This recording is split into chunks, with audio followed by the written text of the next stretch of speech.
Hello everyone, this is Tatyana and welcome to my channel. If you haven't done so yet, then make sure to subscribe and ring the bell in order not to miss out on one of these fun videos.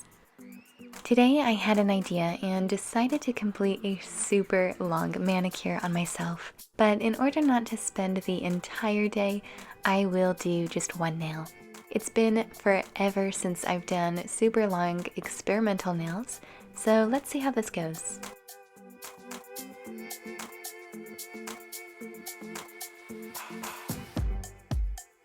I absolutely loved doing this design and have to admit it was probably one of my all-time favorites. So if you haven't seen this video yet, you definitely want to check it out. I'm going to have to sacrifice my nail on my index finger as it's the easiest to file down when doing my own nails. I'm filing down the coating, and since this design was also the backing, the layer of the base coat was pretty thin. That little bit of black polish left behind will be taken care of with my nail trail that I will also be using to complete the cleanup.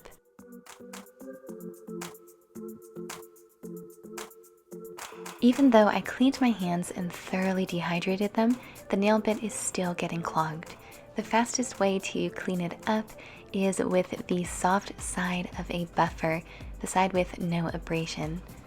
I've cleaned up any dry skin and now I'm just going to polish up with my buffer for adhesion of the material. Further, I'm dehydrating my nail, applying a non-acidic primer and liquid base. I've let that dry and now I'm taking the longest form that I could find. I'm immediately squeezing the form together from the center to the very tip so that it looks like a needle. Once removing the form from the paper, I'm quickly sticking the tips together and placing it on my nail. I'm pressing the form even more now, creating a super thin base so that we won't need to use any nail clips. There is a bit of a hump where I completely squeezed the form together, but I'll take care of that with material.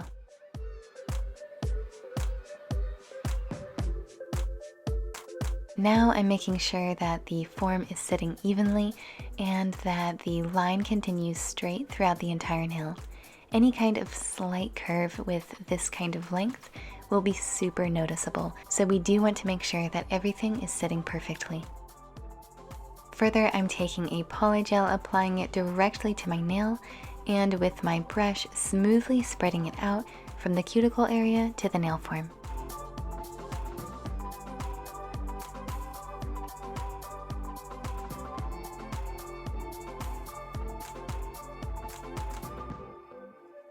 I don't know exactly which shape I'm going to be completing, but I'm creating these small wings underneath and going for a more geometric shape.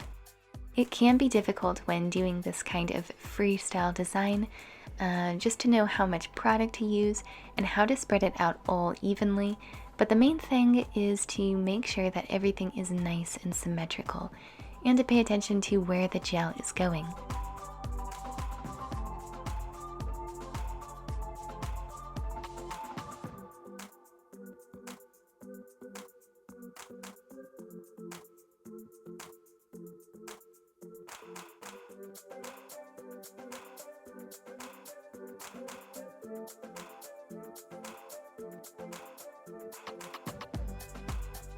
I've let that dry, and now with a clear polygel, I'm creating the tip. I'm pulling that gel out with my brush to the very tip of the nail form and making it a really thin line.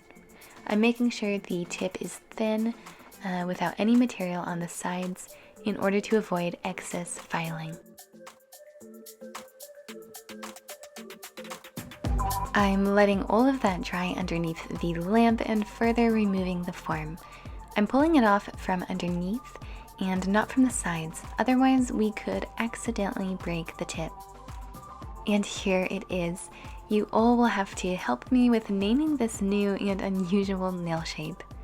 There is a bit of a gap on top, so I'm adding a bit more product there.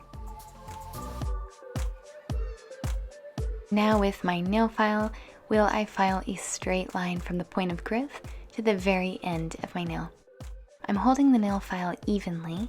The wing on this side was sticking out, so I'm filing down the thickness there. While holding the nail file up against my nail on the other side, you can see a very clear gap in the material on the side.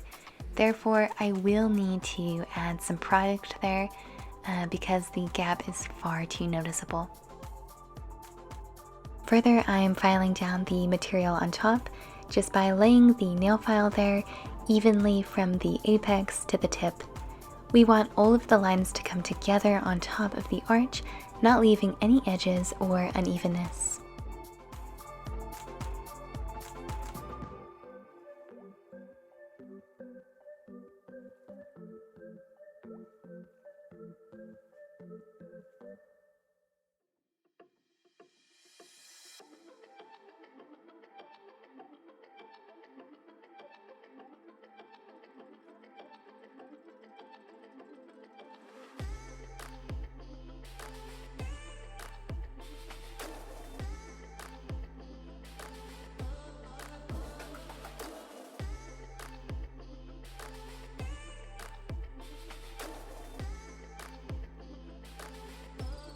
Now the tip is even without any gaps. I'm filing a bit on the bottom in order for that perfect, precise line, and filing a little bit more on the wings.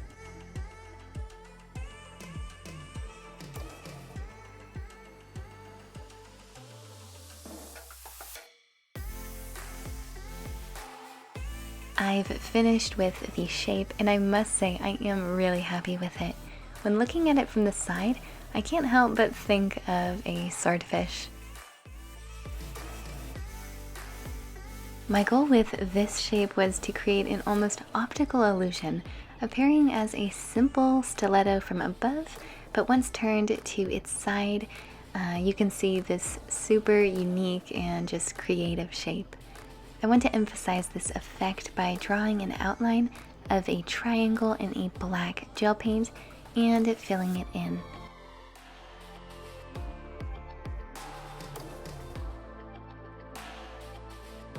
Then I'm pulling that line to the very tip.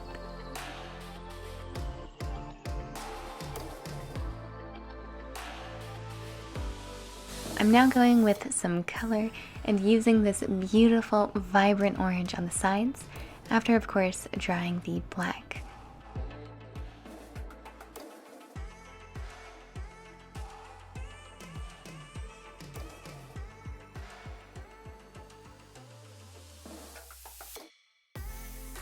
After letting that dry underneath the lamp, I am going with this beautiful semi-transparent gold rub. I'm coating my entire nail in a glossy top coat, then letting it cure, and once again coating the vibrant orange part of my nail in our top coat, because for this part I'm creating a bubble finish. If you haven't seen my video already on how to complete a bubble finish, then you can check that out here, where I go into all of the details of this cool design.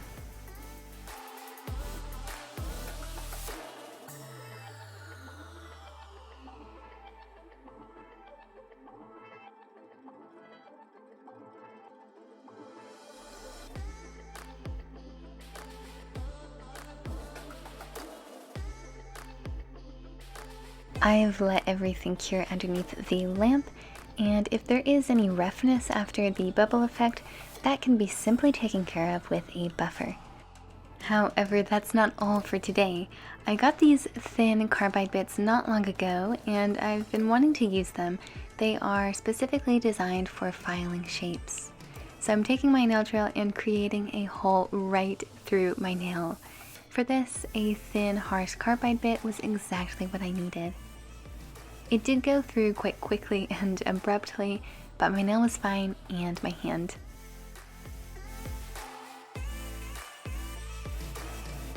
So why did I create this hole? Well, just for fun, and I can hang this earring through it.